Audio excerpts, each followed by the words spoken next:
सरहद पार की तरफ से 3 दहाइयों से ज्यादा अरसे तक जारी दहशतगर्दी ने शुमाली कश्मीर को तबाही के दहाने पर पहुंचा दिया। जब दहशतगर्दी फैला के पाकिस्तान को कुछ भी हाथ न आया तो उन्होंने नौजवान नस्ल को बर्बाद करने की और एक साजिश रची। सरहद पार से भारी मिकदार में नशावर अशिया की स्मगलिंग को शह देकर उसने शुमाली कश्मीर के इस खूबसूरत इलाके को अपना निशाना बनाया। वो कुपवारा जो कभी इल्म अदब का गहवारा माना जाता था और पूरे जम्मू कश्मीर में इस इलाके का एक खास मकाम था, अब सूरत हाल यहाँ तक आ पहुंची है कि इस इलाके के लड़कों के साथ साथ लड़कियां भी नशे की आदी बन चुकी है। बर्बादी इस हद तक पहुंच गई है कि स्कूलों और कॉलेजों के बाहर मनशियात का खुलेआम धंधा किया जा रहा है। हम बहुत ज़्यादा एडिक्ट हो चुके थे उसके साथ, तो वो पैसे ऐसे फ्री में नहीं देते थे। जैसे पहले उन्होंने इनवाइट किया था आ जाओ करो फ्री में, हमें भीख मांगनी पड़ती थी उनसे कि थोड़ा दे दो, बट वो नहीं देते थे। मेरी पढ़ाई पे तो बहुत इफेक्ट, पहले मैं 90% लेके आती थी, फिर जब हम एडिक्ट हुए इससे हमारी परसेंटेज पे बहुत असर पड़ता है, फैमिली पे भी इफेक्ट पड़ता है, क्योंकि हमारी लाइफ ख़राब नहीं हो रही होती, हमारी फैमिली की लाइफ भी ख़राब हो रही होती है इस वजह से। कुल मिलाकर सरहद पार से मनशियात की स्मगलिंग की वजह से शुमाली कश्मीर का कुपवाड़ा जिला हैरान कुन सतह तक मुतासिर हुआ है।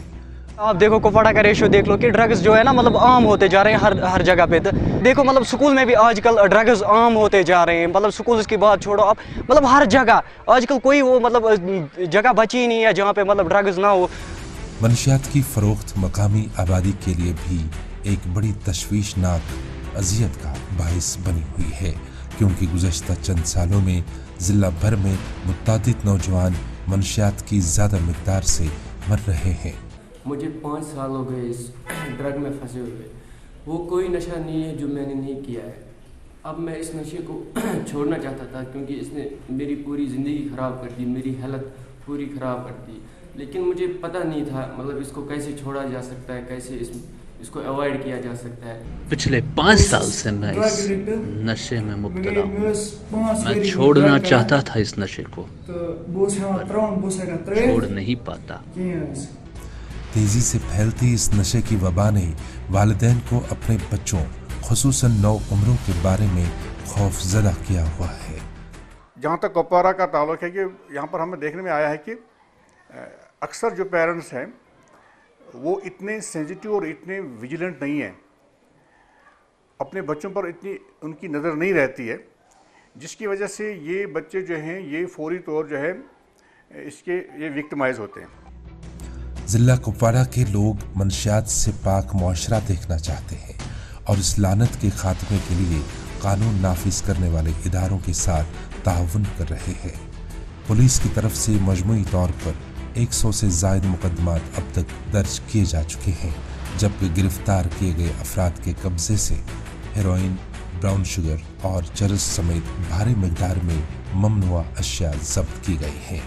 इंसानियत कोई चीज़ का नाम है। एज ए ह्यूमन बीइंग हमें ये सोचना चाहिए कि अगर हमारे पड़ोसी का दूसरा बच्चा ख़राब है, किसी गलत काम में लगा हुआ है, तो हमें उसको भी काउंसलिंग करनी चाहिए, गाइड भी करना चाहिए, क्योंकि एक तो ये लॉ ऑफ नेचर है सर, ये तो होता रहता है। लेकिन एज ए ह्यूमन बीइंग मैं यही कहूँगा हमारा एक फ़र्ज़ बनता है, it is our moral duty sir, हमें उसको देखना चाहिए। जो दूसरे बच्चे उनको भी मतलब हमें अपना बच्चा समझना चाहिए। अगर हम दूसरों को हमदर्दी जताएंगे सर, दूसरे के बच्चे को ट्रैक पर लाएंगे, तो अल्लाह ताला हमारे बच्चों को भी कामयाबी देगा सर। कश्मीर की नौजवान नस्ल के लिए पाकिस्तान के मंसूबे इस हद तक नापाक हैं कि वो शुमाली कश्मीर में वाक़ा नामी गिरामी तालीमी मराकज़ के बाहर ही अपने ज़र खरीद एजेंटों के ज़रिए नशे का कारोबार सजाने का काम करने लगे हैं। अक्सर देखा जा रहा है कि दूसरे इलाकों से आए मनशियात फरोश कुपवाड़ा में अपनी घिनौनी सरगर्मियां अंजाम देकर कुपवाड़ा का नाम खराब कर रहे हैं। हम बच्चों को मेंटल हेल्थ नहीं सिखाते, इमोशंस का डील करना नहीं सिखाते, और कंडीशंस इतनी ज़्यादा है, हालात इतने ख़राब हो गए या जनरल स्ट्रेसेस इतने ज़्यादा है कि वो मेंटल हेल्थ के शिकार हो रहे हैं। बट जब तक वो हमारे पास पहुंचते हैं डैमेज हो गया होता है। जैसे फिजिकल हेल्थ में उनको लगता है कि सर में दर्द हो रहा है, कुछ ठीक नहीं लग रहा, वैसे ही अगर वो अर्ली स्टेज पर रिकग्नाइज करेंगे कि कुछ ठीक नहीं है, तो जितना क्राइसिस हम अपने सेंटर्स पे देखते हैं वो देखने को नहीं मिलेगा। अब भी वक्त है। कुपवाड़ा के बाशऊर अवाम को चाहिए कि वो अपने बच्चों को इस जहर से बचाने के लिए तालीमी माहिरीन, मजहबी पेशवाओं, اور رضاکاروں کا ایک منظم گروپ بنا کر انتظامیہ کی شانہ بشانہ ایک زوردار مہم چلائیں تاکہ کفارہ جیسے حسین الجمیل اور علم و ادب کے گہوارے سے منشیات کی اس بدت کا کاروبار جڑ سے اکھاڑ پھینکنے میں مدد ملے۔